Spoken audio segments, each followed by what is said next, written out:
The Classic Hollywood Movies channel from Comedy MX features golden era films remastered from the Festival Films library. Festival Films was founded in 1976 by Ron Hall. Check out his public domain collection at festfilms.com, fesfilms.com. But while you are here, binge the night away from horror to comedy, from film noir to musicals, and from war to westerns. The thrills and chills never stop at Comedy MX. So return with us now to those golden days of yesteryear.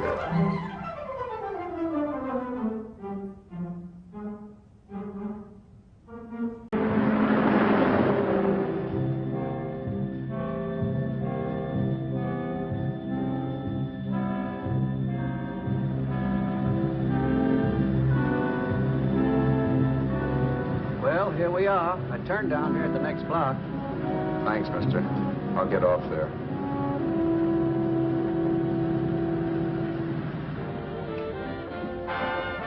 Want anything else? No. Hey, you. Me? Yeah, you. Where you heading? East. Too bad. I thought if you was heading north, I might be able to help you out. I'm pushing the Salt Lake, and I don't like to ride it alone at night. I'm one of those guys that got to talk or I fall asleep. Oh, sure. Now, my partner, he's got Lou to keep him company, but I ain't got nobody at all. Where you coming from? West. Yeah, sure, I know, but where, L.A.? Maybe. Got a cousin out in L.A. You don't say. Yeah, he's been out. So you're not much of a talker, are you? My mother taught me never to speak to strangers. Oh, a wise guy. So what? Okay, don't get sore. Just trying to be sociable, that's all. Hey, Glamorous. You change for a dime, will you?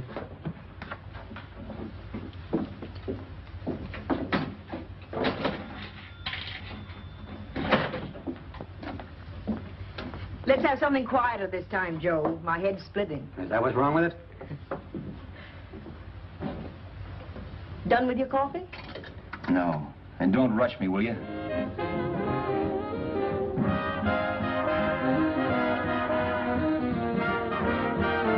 Hey, turn that off. Will you turn that thing off? What's eating you now? Yeah, what's eating you? That music, it stinks. Oh, you don't like it, huh? No, turn it off. Oh, wait a minute, pal. That was my nickel, see? This is a free country. And I play whatever I want to. Sure, and if you don't like it, you don't have to listen to it. And you can leave here anytime you want it. Okay, I'm sorry I asked. First good piece played tonight and you don't like it. Some people just ain't got any good taste.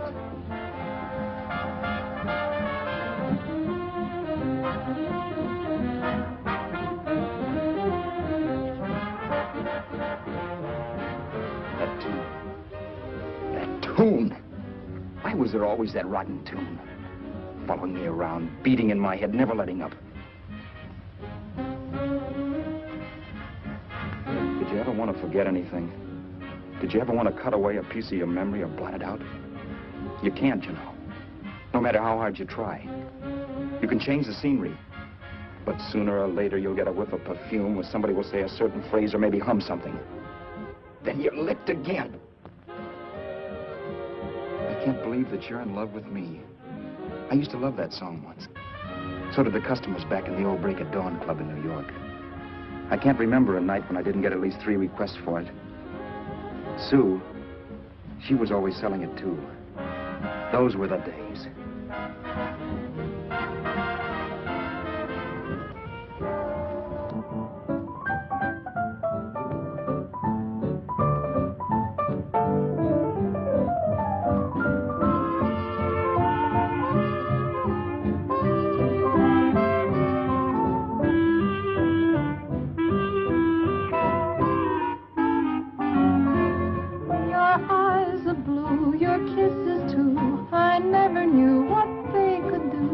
I can't believe that you're in love with me. You're telling everyone you know that I'm on your mind each place you go. They can't believe that you're in love with me. I have always placed you far above me. just can't imagine that you love me. And after all is said and done, to think that I'm the lucky one, I can't believe that you're in love with me.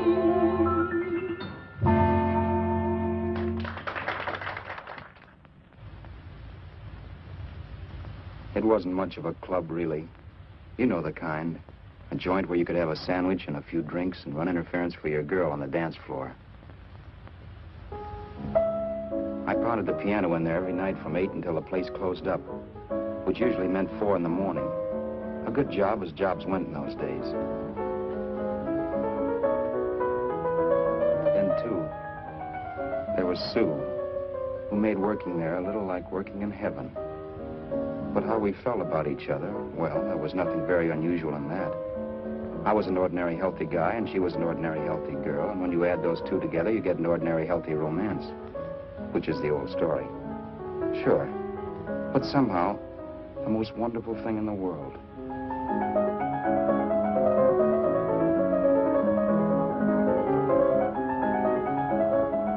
All in all, I was a pretty lucky guy.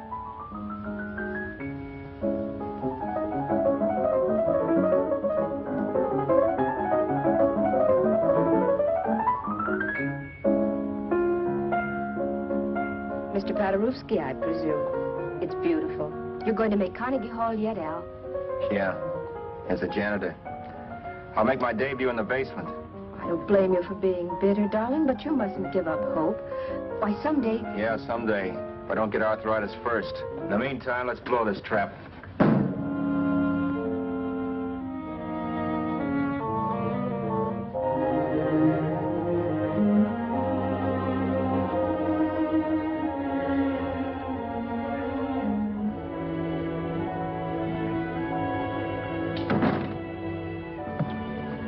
Like to get something to eat, hon? Oh, I don't think so, Al.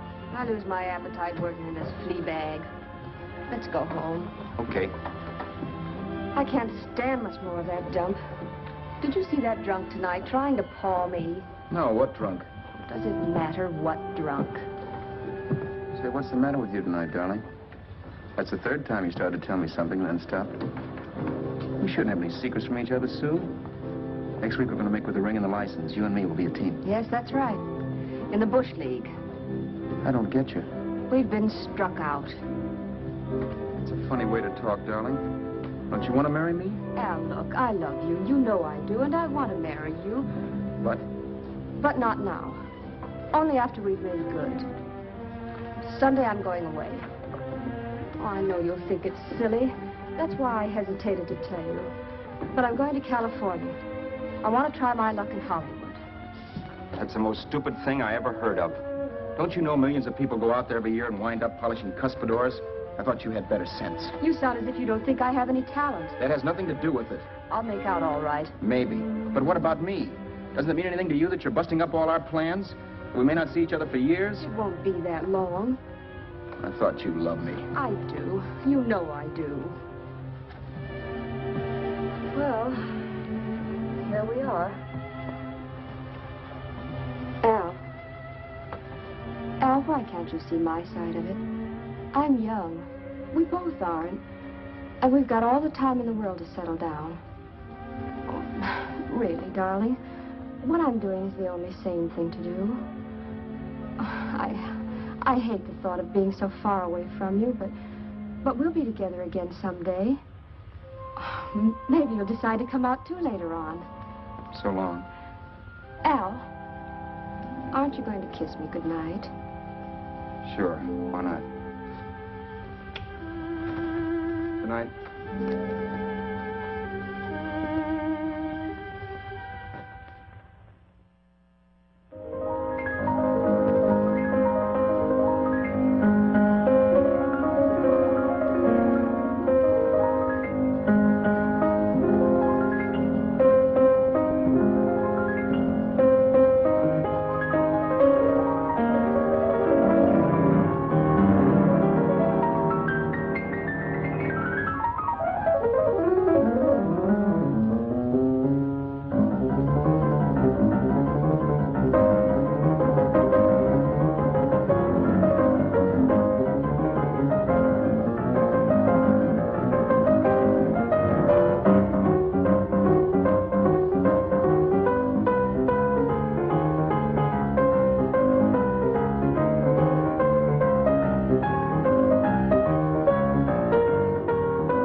Say, Roberts, you hit the jackpot this time.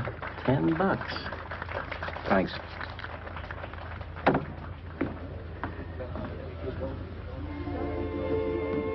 So when this drunk handed me a 10 spot after a request, I couldn't get very excited. What was it, I asked myself? A piece of paper crawling with germs. Couldn't buy anything I wanted. It couldn't... Then I thought of something.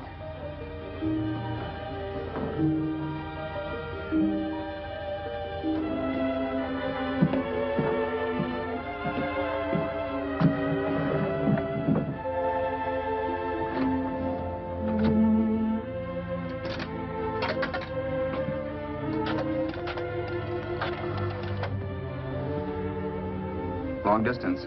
I'd like to put a call through to Los Angeles. Miss Harvey. Sue Harvey, Harvey. The number is Crestview 65723.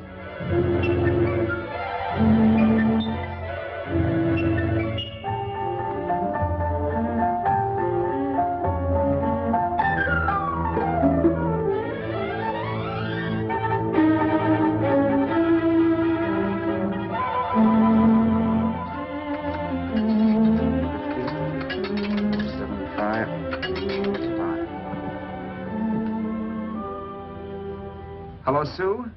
This is Al. Oh, baby, it's great to hear from you, too. What's that? You do? Oh, me too, darling. I thought I'd go batty without you. I just had to... Huh? You're working as a hashlinger? Gee, honey, that's tough. Those guys out in Hollywood don't know the real thing when it's right in front of them. You just stick it out, Sue, baby. Keep going around to those casting offices. I'm sure you'll click. Look, I'll tell you what. You stay put out there, I'll come to you. No, don't try to stop me. Just expect me. Train? Who knows? Train, plane, bus, magic carpet. I'll be there if I have to crawl. If I have to travel by pogo stick. And then, let's get married right away, huh? That's the stuff. That's what I've been wanting to hear you say. Well, goodbye for now. I'll be seeing you soon. Yeah. Bye. The only way I could cross country was to thumb rides. For even after hawking everything, I only had enough money to eat. Money. You know what that is. It's the stuff you never have enough of. Little green things with George Washington's picture that men slave for, commit crimes for, die for. It's the stuff that has caused more trouble in the world than anything else we ever invented. Simply because there's too little of it. At least I had too little of it. So it was me for the thumb.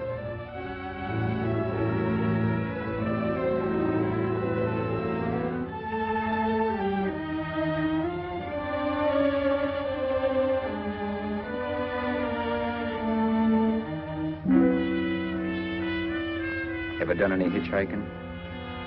It's not much fun, believe me. Oh, yeah, I know all about how it's an education and how you get to meet a lot of people and all that. But me, from now on, I'll take my education in college or in PS 62, or I'll send $1.98 in stamps for 10 easy lessons.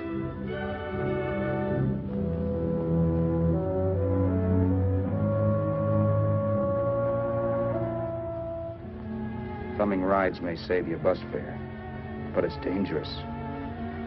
You never know what's in store for you. You hear the squeal of brakes.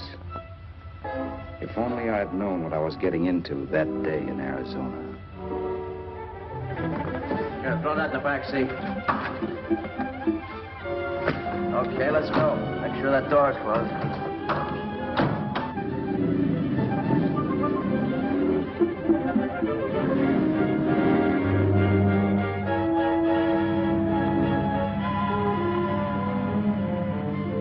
You know, Emily Post ought to write a book of rules for guys thumbing rides.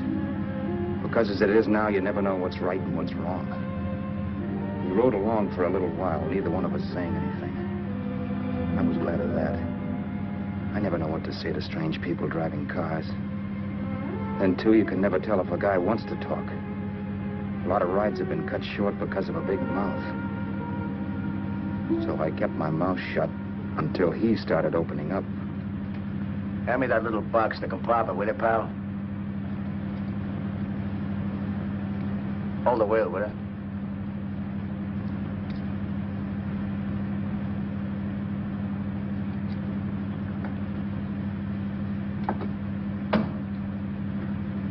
How far are you going? L.A. Wow, you're really traveling, aren't you? Yeah, but I don't expect to make it for a couple of years at the rate I've been promoting rides. Not much luck, huh? Sure, all bad. Not many people stop for a guy these days. Afraid of a stick-up, maybe. Well, you can't blame them. Where you coming from? New York? Well, New York. You're in luck this time. I'm going all the way. Right through to Los Angeles. You drive a car? Sure. Whenever you're tired, let me know. I'll holler. I guess at least an hour passed before I noticed those deep scratches in his right hand. They were wicked. 3 puffy red lines about 1/4 of an inch apart. He must have seen me looking at them because he said, Beauties, aren't they? They're gonna be scars someday. What an animal. Whatever it was, it must have been pretty big and vicious to have done that. Right on both counts, New York. I was tussling with the most dangerous animal in the world. A woman. She must have been Tarzan's mate. Looks like you lost the bout.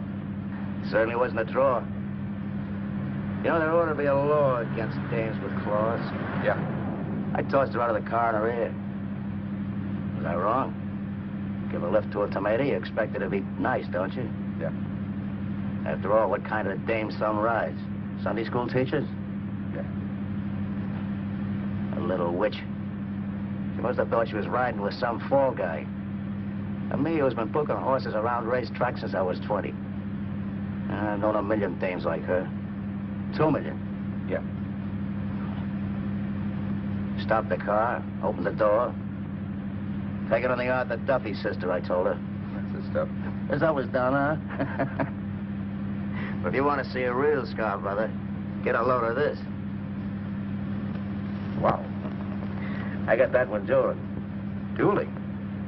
Yeah, we're just kidding, of course. My dad owned a couple of Franco-Prussian sabers. Kept them on the wall for decorations. Well, one day, the kid and I took them down when the old man wasn't around. Had a duel. He got me in the arm here. Pretty mean cut. Infection set in later. Yeah, I can see that. Now, give me that box again, will you? Yeah.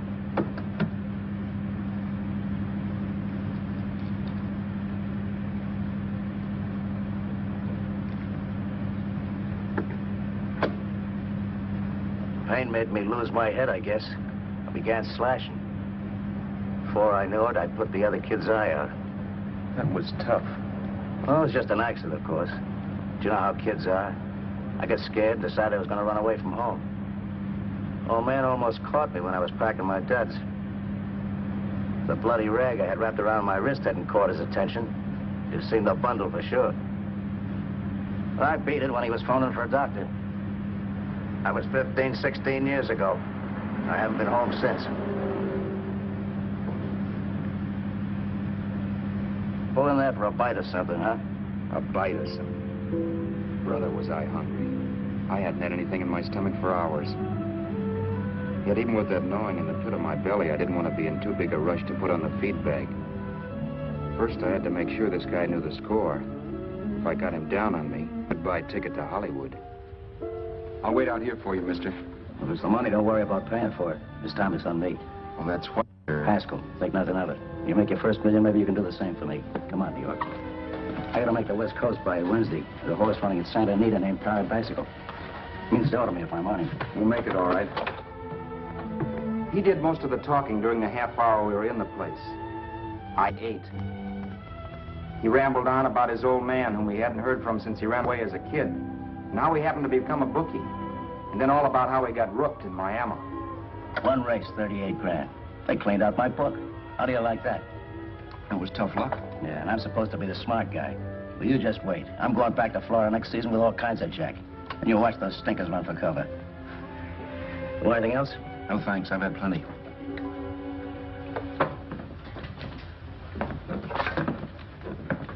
That check there, sister?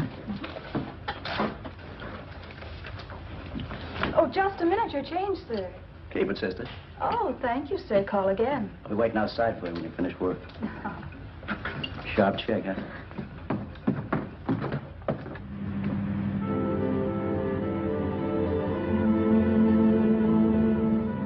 up all that night while Haskell slept like a log.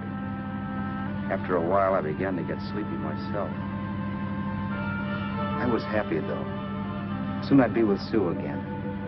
The long trip was practically over, and there'd be no more hoofing it down the concrete. I began to think of the future, which couldn't have been brighter if I'd embroidered it with neon lights. It was nice to think of Sue shooting to the top. It's amazing what a full belly can do to your imagination. Your eyes are blue, your kisses too. I never knew what they could do. I can't believe that you're in love with me. You're telling everyone you know I'm on your mind each place you go. I can't believe that you're in love with me.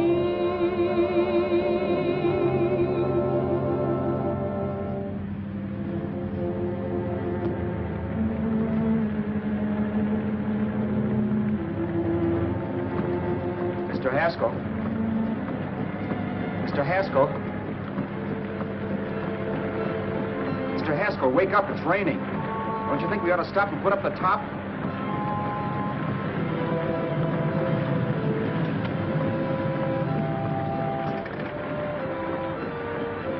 Mr. Haskell, I'm going to put up the top.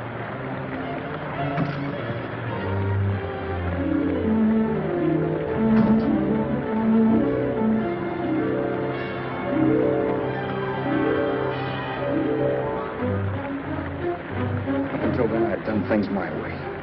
But from then on, something else stepped in and shunted me off to a different destination than the one I had picked for myself. But when I pulled open that door... Mr. Haskell, what's the matter? Are you hurt? Are you hurt, Mr. Haskell? Start your sermon. I'll listen to it. But I know what you're going to hand me even before you open your mouths. You're going to tell me you don't believe my story of how Haskell died and give me that don't make me laugh expression on your smug faces. I saw at once he was dead, and I was in for it. Who would believe he fell out of the car? Why, if Haskell came too, which of course he couldn't, even he would swear I conked him over the head for his dough. Yes, I was in for it. Instinct told me to run, but then I realized it was hopeless. There were lots of people back down the road who could identify me. That gas station guy and the waitress. I would be in a worse spot then, trying to explain why I beat it. The next possibility was to sit tight and tell the truth when the cops came. But that would be crazy. They'd laugh at the truth. I'm not having my head in the noose. So what else was there to do but hide the body and get away in the car? I couldn't leave the car there with him in the gully. That would be like erecting a tombstone.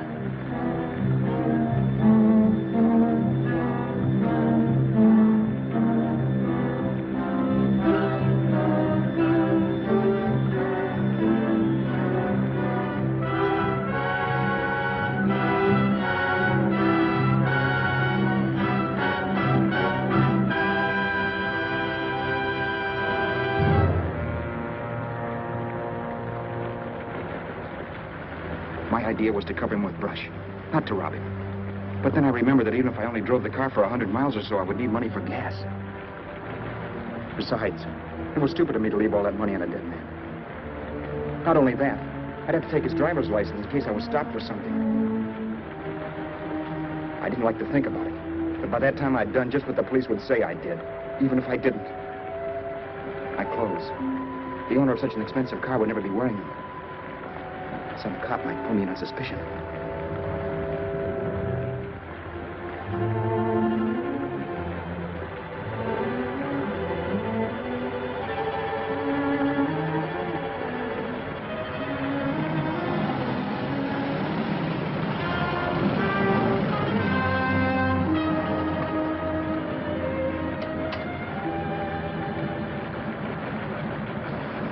Hey, you, this your car?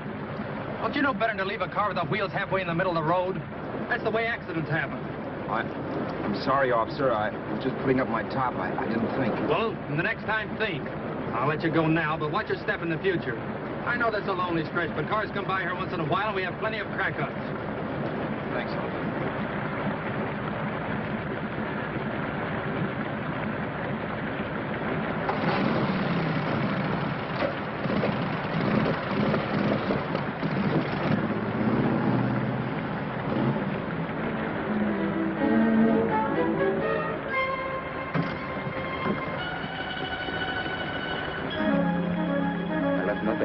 would give me away as Roberts. If they found a dead man in the gully now, it would be me.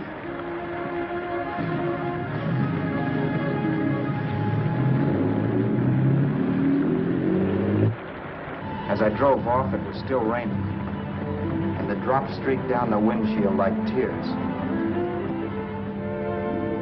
I kept imagining I was being followed and that I could hear sirens back in the distance. Just how long it took me to cover the 60-odd miles to the California state line, I don't know. I lost all track of time. But the rain had stopped and the sun was up when I pulled up to the inspection station. Hello? Carrying any fruits or vegetables? No. Any livestock or poultry? No. I'd see your registration and driver's license, please. Anything in the baggage compartment? Just baggage. Charles Haskell, Jr., age 30, brown eyes, dark hair. Identifying marks, none. Are you Charles Haskell, Jr.? Yes. Well, remember, if you're employed and you stay over 30 days, you take out California plates. All right, officer, but I'll only be in the state a short while. Right, you can go now.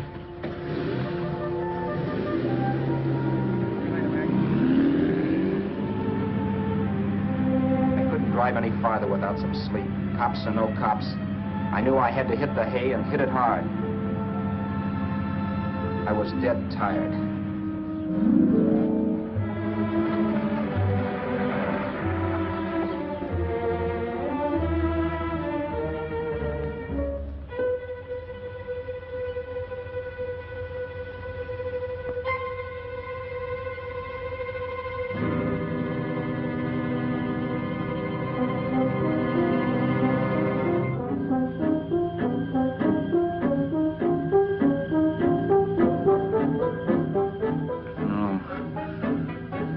Mr. Haskell.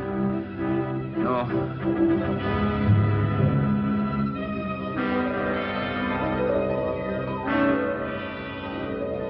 Mr. Haskell, you can't die. I think I did it. No, Mr. Haskell. No. No.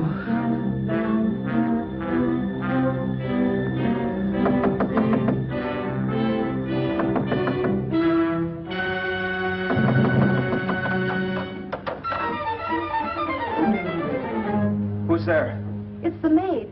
Can I come in and clean? Later. In a half hour. All right, sir.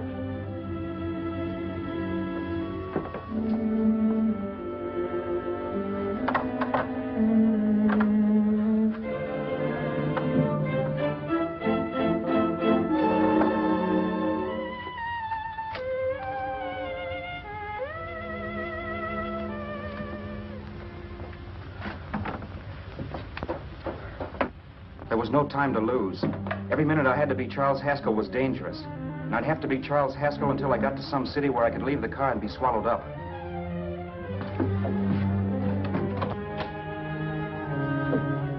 That meant driving the car as far as San Bernardino, maybe even to Los Angeles.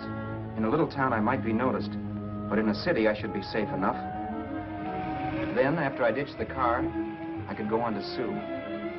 But those 5 minutes at the state line made me realize it might be a good idea to find out a little bit about Mr. Haskell. Then if anybody asked me questions, I could give the right answers. The first thing I found out was that I had $768. This was a lot of jack, but believe me, it was the kind of money I'd rather not have.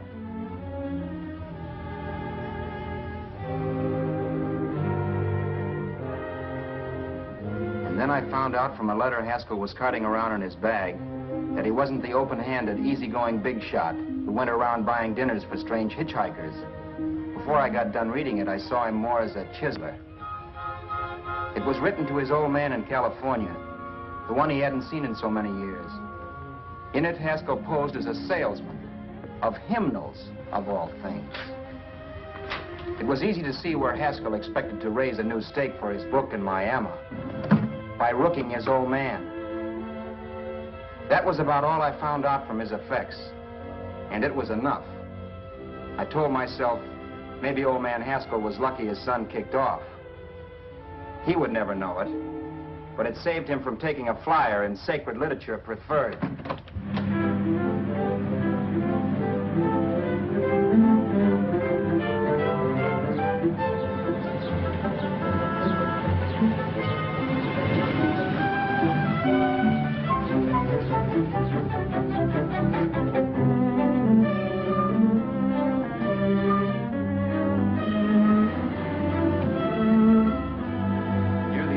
Desert Center, I pulled up for water. There was a woman. Hey, you! Come on if you want to ride.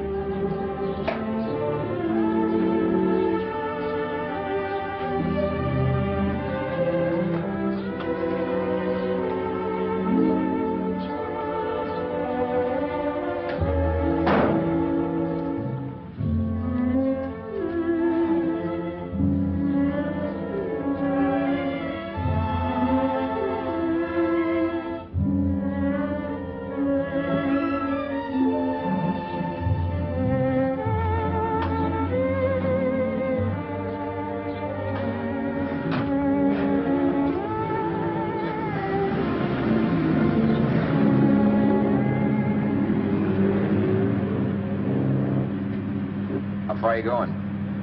How far are you going? That took me by surprise, and I turned my head to look her over. She was facing straight ahead, so I couldn't see her eyes. But she was young, not more than 24. Man, she looked as if she'd just been thrown off the crummiest freight train in the world. Yet, in spite of this, I got the impression of beauty.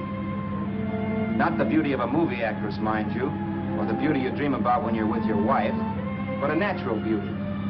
A beauty that's almost homely because it's so real. Then suddenly she turned to face me. How far did you say you were going? Los Angeles? L.A.? L.A.'s good enough for me, mister. That's what I was afraid of. What'd you say? Oh, nothing, just thinking out loud. People get in trouble for doing that. What's your name? You can call me Vera if you like. You live in Los Angeles? No. Where are you coming from? Oh, back there. Needles? No. Oh, sure, Phoenix. You look just like a Phoenix girl. Are the girls in Phoenix that bad? The girl must have been pretty tired, because she fell asleep not 20 minutes after she stepped into the car. She lay sprawled out with her head resting against the far door, like Haskell. I didn't like that part of it much, but I didn't wake her up. It wasn't that this girl still worried me. I'd gotten over that funny feeling I had when she looked at me, which I put down as just my jangled nerves. With her eyes closed and the testness gone out of her, she seemed harmless enough. And instead of disliking her, I began to feel sorry for her. The poor kid probably had had a rough time of it. Who was she, anyway? And why was she going to Los Angeles? And where'd she come from in the first place? The only thing I knew about her was her name. Not that it made any difference. A few hours more and we'd be in Hollywood. I'd forget where I parked the car and look up Sue. This nightmare of being a dead man would be over. Who this dame was, well, it was no business of mine. Where did you leave his body? Where did you leave the owner of this car? You're not fooling anyone. This buggy belongs to a guy named Haskell. That's not you, mister. You're out of your mind. That's my name, Charles Haskell. I can prove it. It's my driver's Save license. yourself the trouble, mister. Having Haskell's wallet only makes it worse. It just so happens I rode with Charlie Haskell, all the way from Louisiana. He picked me up outside of Shreveport. You rode? You heard me. Then it all came back to me. All the talk about dueling and scars and scratches. There was no doubt about it. Vera must be the woman Haskell had mentioned. She must have passed me while I slept. Well, I'm waiting. My goose was cooked. She had me. That Haskell guy wasn't dead yet. He wasn't stretched out stiff and cold in any Arizona gully. He was sitting right there in the car, laughing like mad while he haunted me. Well? There was nothing I could say. It was her move. Vera, whatever her name was, it was just my luck picking her up on the road. It couldn't have been Helen, or Mary, or Evelyn, or Ruth. It had to be the very last person I should ever have met. That's life. Whichever way you turn, fate sticks out a foot to trip you.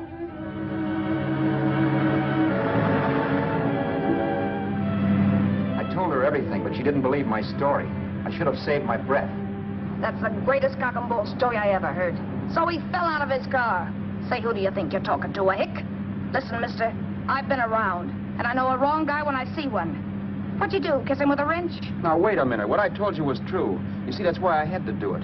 You think I killed him? Well, the cops would have thought so, too. Yeah, well, maybe they still think so. What makes you so sure I'll shut up about this? Sure, I'm innocent. Give me a break, will you?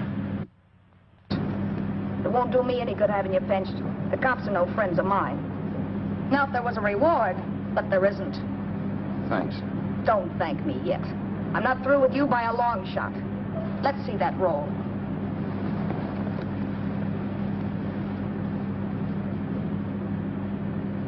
Is that all Haskell had?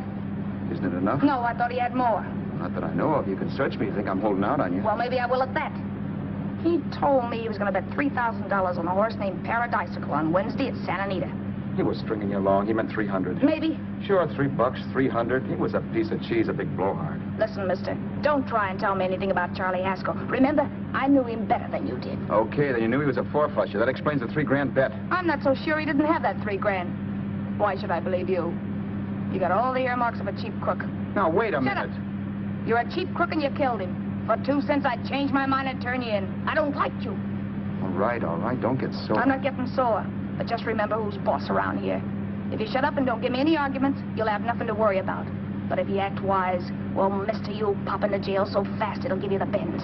I'm not arguing. Well, see that you don't. You know, as crooked as you look, I'd hate to see a fella as young as you wind up sniffing that perfume that Arizona hands out free to murderers. I'm not a murderer. Of course you're not. Haskell knocked his own head off. He fell. That's how it happened, just like I told you. Sure, and then he made you a present of his belongings. I explained why I had to do that. Doesn't make a difference one way or another. I'm not a mourner. I liked Haskell even less than I liked you. Yeah, I saw what you did to him. What do you mean? Well, scratches on his wrist. Sure, I scratched him. I'll say you did. So your idea was to drive the car a little way, maybe into San Bernardino, and then leave it. You weren't going to sell it? Sell it? You think I'm crazy? Somebody else's car? See, all I want to do is leave it somewhere and forget I ever saw it. Not only don't you have any scruples, you don't have any brains. I don't get you. Maybe it's a good thing you met me. You'd have got yourself caught, sure. Why, you dope. Don't you know a deserted automobile always rates an investigation? Huh? Look, the cops find a car. Then they get curious. They wonder where the owner is. So, all right, they don't trace Haskell. They trace you. I never thought of that. The only safe way to get rid of the car is to sell it to a dealer. Get it registered under a new name. Say, stop at the next store. I want to get a bottle and do some shopping before we hit L.A. Okay. As soon as we find a place, I'll drop you off and pick you up later. Nothing doing. You're coming in, too. From now on, you and I are like the Siamese twins. Have it your way, but I don't get the point. The point is, I don't want you to get lost. I'm not going to beat it if that's what you're afraid of. I'll say you're not. Well, I'm going to see that you sell this car so you don't get caught. Thanks. Of course, your interest wouldn't be financial, would it? You would want a small percentage of the profits. Well, now that you insist, how can I refuse? 100% will do. Fine. I'm relieved. I thought for a moment you were going to take it all. I don't want to be a hog. A few hours later, we were in Hollywood. And I was recognizing places Sue had written about. It struck me that far from being at the end of the trip, there was a greater distance between Sue and me than when I started out. Vera wasn't kidding with that Siamese twins crack. She rented a little apartment as Mrs. Charles Haskell. When I objected to this, she explained that it was on account of the car.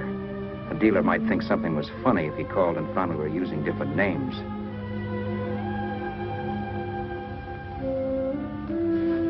Home, sweet home. Yeah. Not bad, either.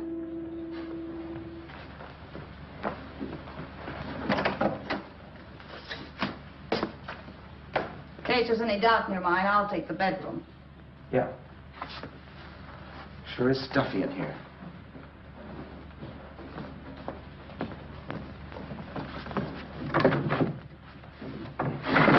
Keep the window shut. Okay.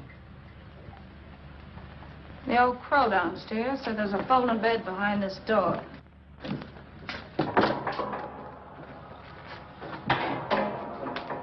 You know how to work it? I invented it. Some joint. One can't have everything.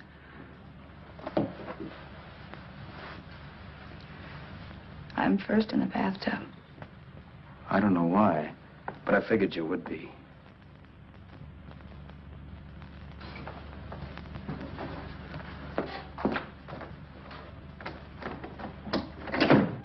Boy, oh boy. It sure feels good to be clean again. I must be 10 pounds lighter. You must be. Well, hitching rides isn't exactly the way you keep your schoolgirl complexion. I wish that guy with the sax would give up. Gets on my nerves. Forget it. Have a drink. Aren't you afraid I might take you up on it? If I didn't want to give you a drink, I wouldn't have offered it. Might be a sorehead, Roberts. You got yourself into this thing. You should be grateful I'm not turning you in. Why, if I wasn't regular, you'd be in the pen this minute, being photographed, fingerprinted, and being pushed around by the cops. So cheer up. Get rid of that long puss. Or is your conscience bothering you?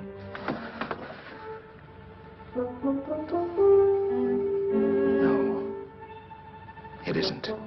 Swell. That's the spirit. He's dead and no woman around to bring him back. Anyway, I never could understand this worrying about something that's over and done with. Now, look, Vera, for the last time, I didn't kill him. Haskell was a sick man. Maybe he was dead before he fell out of the car. I don't know. Sure. He died of old age. All right. So if it'll make you sociable, you didn't kill him.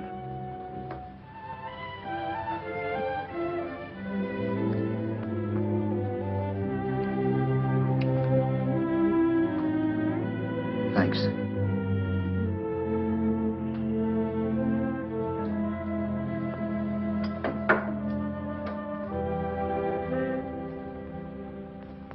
We're out of liquor, Roberts.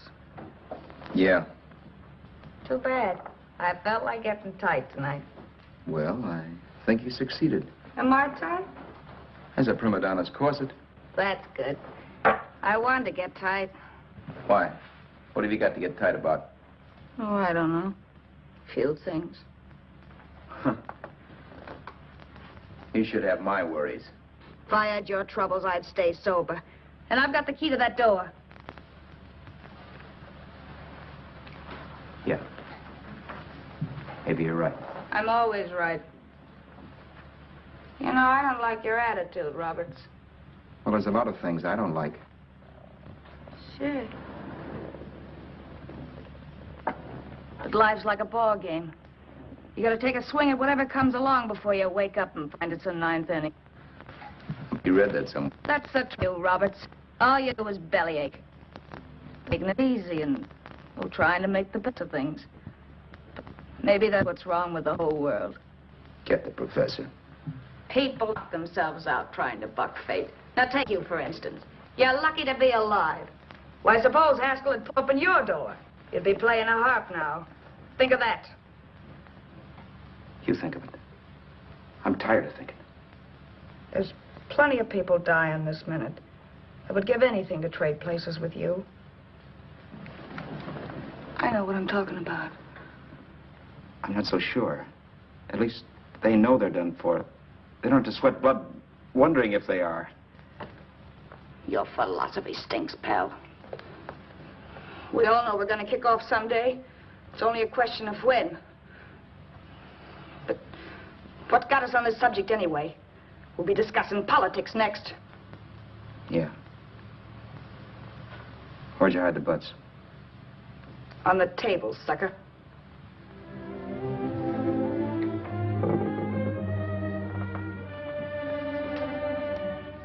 We bored each other with conversation for a couple of hours longer. Every 5 minutes, one of us was wishing we had another bottle or a radio or something to read. Then finally, we ran out of chatter. I know it's only 11 o'clock, but I want to get up early and make the rounds of the used car lots. No hurry about that. We've got all the time in the world. Maybe you have, but if you think I want to stay cooped up in this place any longer than I have to, you're batty. It's not a bad place. Paid plenty for diggings like this in New York. I wouldn't like it if it was the Ritz.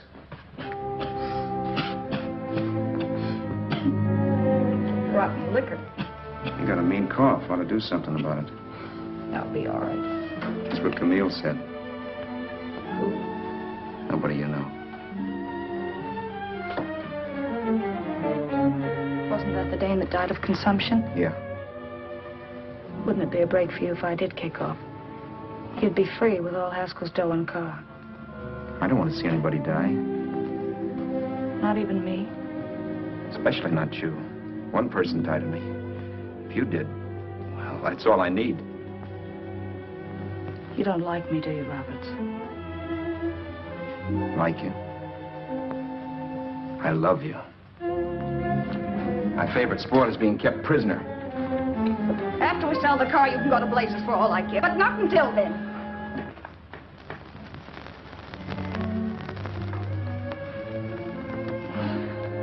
I'm going to bed.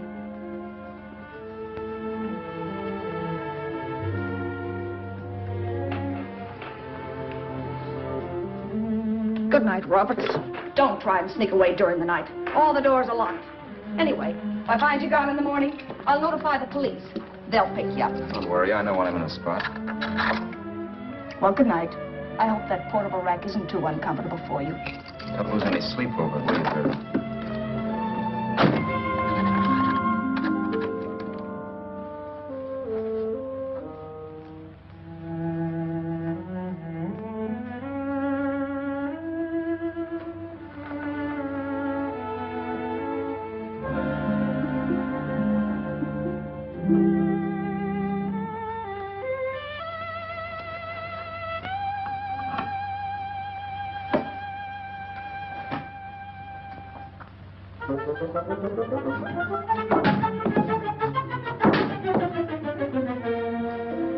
Crestview.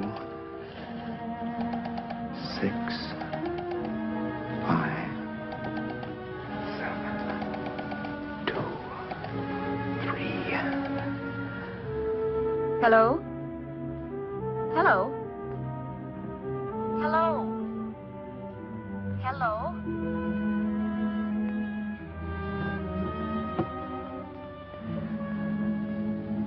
No. Not yet, darling. Tomorrow. Maybe. If this were fiction, I would fall in love with Vera, marry her, and make a respectable woman of her. Or else she'd make some supreme Class A sacrifice for me and die. Sue and I would bawl a little over her grave and make some crack about there's good in all of us. But Vera, unfortunately, was just as rotten in the morning as she'd been the night before.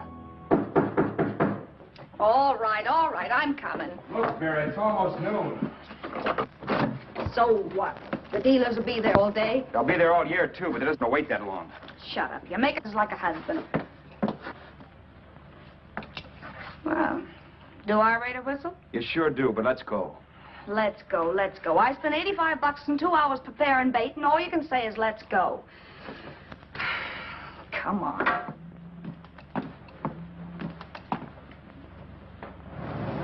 We passed a few used car lots last night down this way.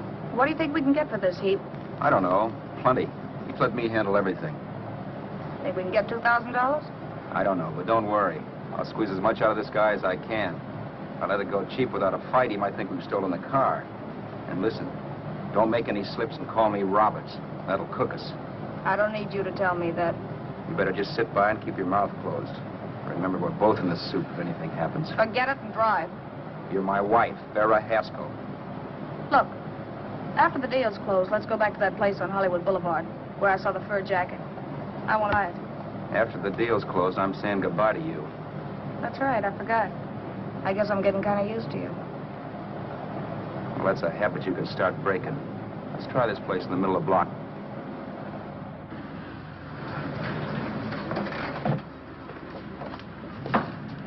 Good afternoon. What can I do for you? We're interested in selling a car. If the price is right. Well, if it's in good mechanical condition, it should blue book for about $1,600. Tony, take a look at this motor.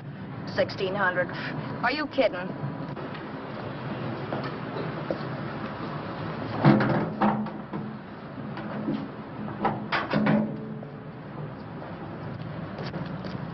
Well, maybe 1850.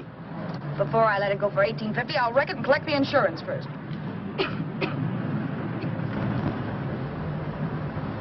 Lady, this motor's seen a lot of driving.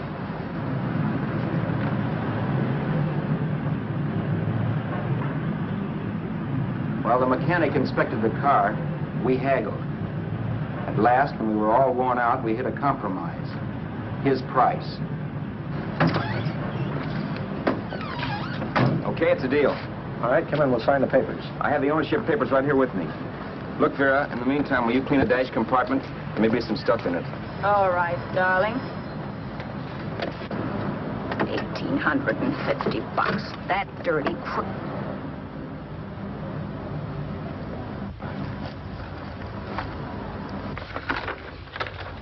In New York, huh? Yeah. But you bought the car in Miami. Yeah. Well, now let's see about the insurance. We can either have it transferred or canceled. What kind of insurance do you have, Mr. Haskell? Well, aren't all the papers there? I don't see any. Surely you know what type of insurance you carry in the car. The name of the company? Yeah, but, Well, if you'll just tell me the name of the company, I'd be very glad to take care of all the details. well, Did you sign the papers yet? not yet. Well, don't. We're not selling the car. Well, wait a minute, Mrs. Haskell. Come on, darling. What's the matter? You changed your mind? Yes, I'm sorry. I guess I have. But, Vera... Let's go.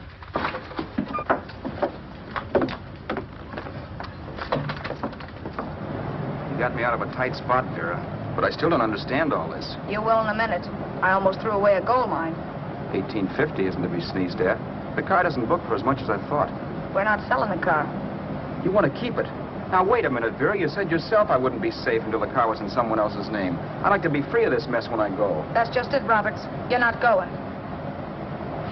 There's a drive-in at the next corner. Pull in there and we'll get a bite to eat. And I'll explain. What is this, another one of your brilliant ideas?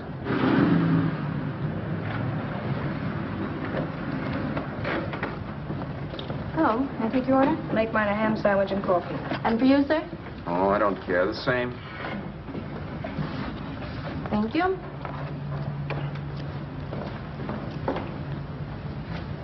Get this, Vera. I've been pretty patient so far. I've done everything you asked me to do, but no more. Shut up. You've taken Haskell's money. You can have the dough we get from selling the car, but you're not going to keep me a prisoner. It's a good thing I bought the paper. Take a look at that. Vera, I'm in no mood. Read that.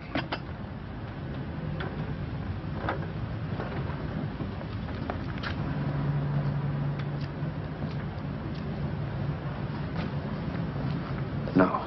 Yes. No, I won't do it. Yes, you will. You think I'm crazy? It's impossible, I tell you. Excuse me.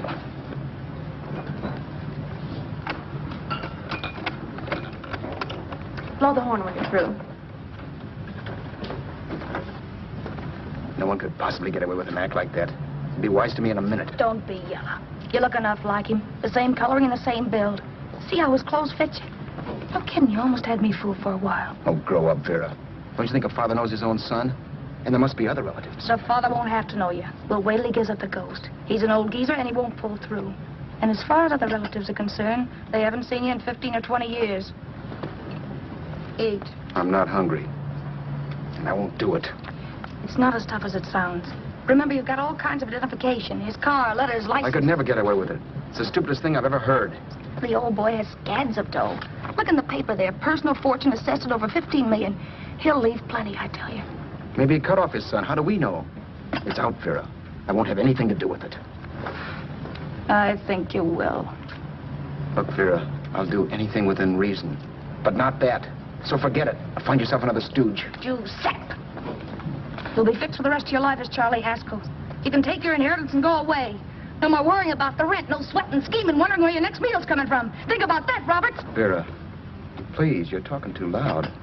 On this, I'm splitting 50-50 with you. Sure, why not? We're both alike, both born in the same gutter. Now, take it easy, Vera. There's people around here. You don't know what you're talking about. We'll wait till we read that old man Haskell's dead. Then you show up.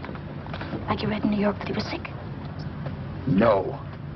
Suppose he doesn't die. He will. I know he will. Something tells me. But as much as I insisted I would have no part of her scheme, Vera was taking it for granted I would. Neither of us had our mind on the cards as we played that night. I knew we were just trying to kill time between newspaper editions. This was a death watch for Vera. Maybe it was for me, too. Don't you realize if I'm caught, they'll want to know where I got the car and stuff, and they'll have me on a murder charge. If you're smart, you won't get caught. I knock for 7. And if I'm caught, don't you realize you'll be out, too? 18 points. That gives me 30. How will I be out? You'll be out $1,850 we would have gotten on the car. Really, Vera, you'd be an awful chump if you threw away all that dough on a dizzy long shot. Let me sell the bus tomorrow. With the money it'll bring and what you've already got, a clever kid like you can run it up in no time. Then we'd both be in the clear. I'll be in the clear anyway. Maybe. Maybe. But if I got caught, I'd get good and sore at you, you know. You mean you'd squeal? Well, no, not squeal exactly. Never mind what you meant. Even if you did tell the cops I was in on it with you, what could they do to me? They might give me the same medicine they gave you. Yeah. A rope. But I'm on my way now. All you'll be doing will be rushing it. All right. But think of the $1,850 you'd lose. You'd kick yourself along the block if it let get away from you. I'll take the chance. Want another drink? You're being a goon. That's the way people wind up behind the 8 ball. Once they get a few dollars, they become greedy and want more. My. Caesar. Who? You know that Roman general?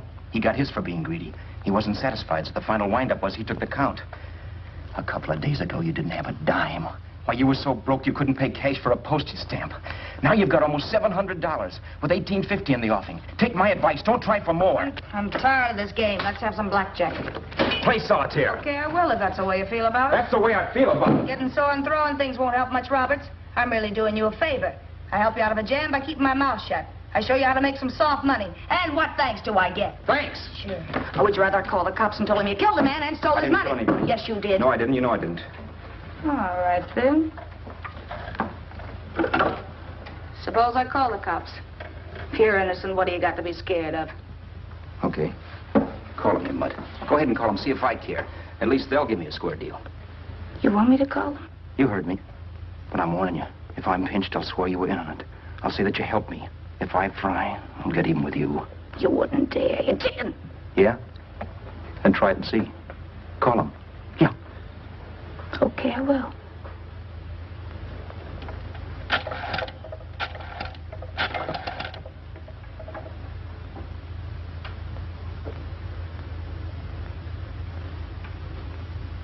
Information? I want the number of the Hollywood police station. Okay, I got it. Thanks. Wait a minute, Vera. You wouldn't do that. Wouldn't do that, and I'll show you if I would. Take it easy now. Let's talk this over. This was early in the evening, and the conversation, while hectic, was at least pitched low. But as the minutes passed, and more obstacles to her plan popped into my head, the air got blue. Each word coming from our lips cracked like a whip.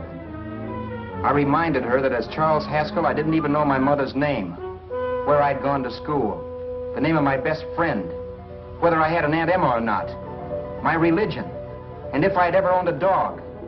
I didn't even know what my middle initial stood for. I also pointed out that the real Haskell had a scar on his forearm.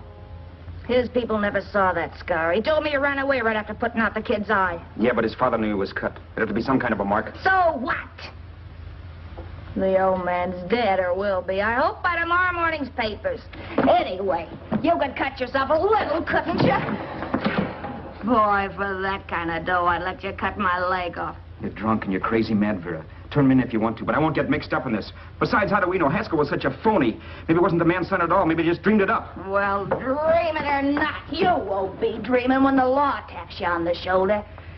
There's a cute little gas chamber waiting for you, Roberts. And I hear extradition to Arizona's a cinch. Where's that phone? Vera! Leave me alone! Vera! Here. I want a phone. Call police. I hate you yellow stinker. You leave me alone. I'll let you alone when you promise to leave the phone where it is. You're drunk. You don't know what you're doing. You're hurting me. Will you promise? All right.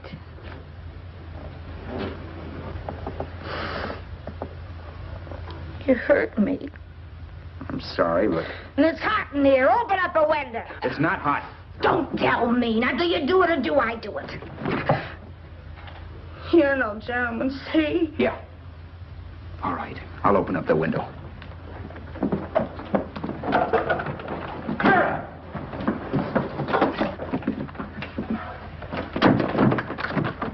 open the door. Please open the door. Vera, open the door. Don't use the phone. Listen to me. I don't like you, Roberts. You're no gentleman, see?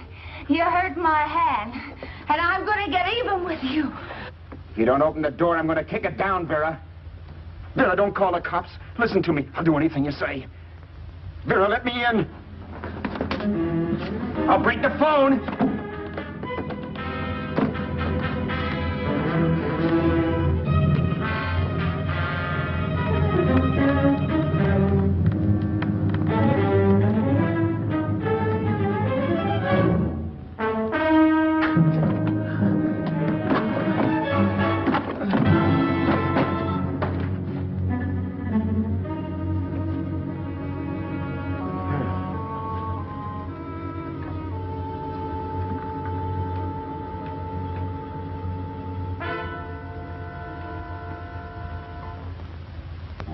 The world is full of skeptics.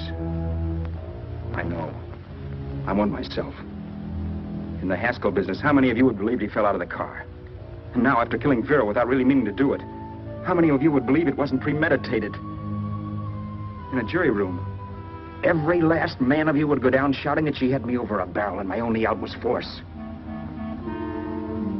The room was still. So quiet that for a while I wondered if I had suddenly gone deaf. It was pure fear, of course. And I was hysterical. But without making a sound. Vera was dead. And I was her murderer. Murderer? What an awful word that is. But I'd become one. I'd better not get caught. What evidence there was around the place had to be destroyed. And from the looks of things, there was plenty. Looking around the room at things we'd bought was like looking into the faces of 100 people who'd seen us together and who remembered me. This was the kind of testimony I couldn't rub out. No. I could burn clothes and hide bottles for the next 5 years. There'd always be witnesses. The landlady, for one. She could identify me. The car dealer, the waitress in the drive-in, the girl in the dress shop, and that guy in the liquor store. They could all identify me. I was cooked. Done for. I had to get out of there. While once I'd remained beside a dead body, planning carefully how to avoid being accused of killing him, this time I couldn't. This time I was guilty. I knew it. Felt it. I was like a guy suffering from shock. Things were whirling around in my head. I couldn't make myself think right. All I could think of was the guy with the saxophone and what he was playing. It wasn't a love song anymore. It was a dirge.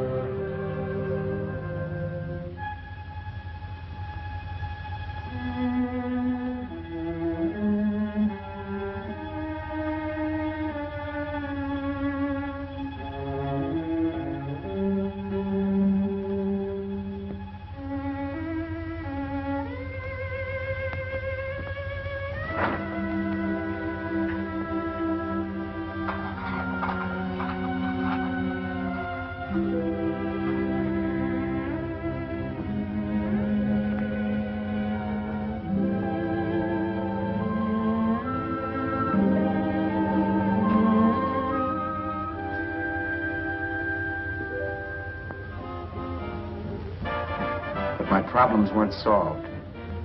I had to stay away from New York for all time because Al Roberts was listed as dead and had to stay dead.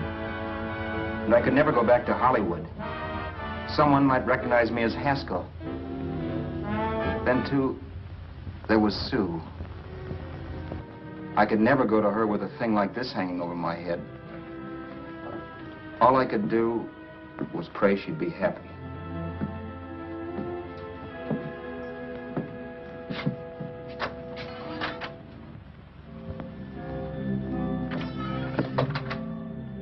I was in Bakersfield before I read that Vera's body was discovered, and that the police were looking for Haskell in connection with his wife's murder.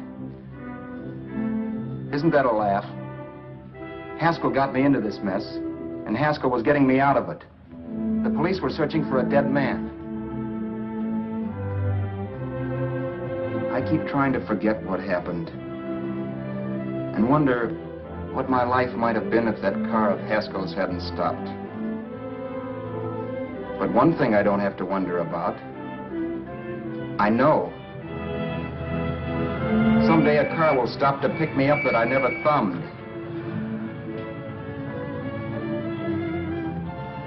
Yes. Fate, or some mysterious force, can put the finger on you or me for no good reason at all.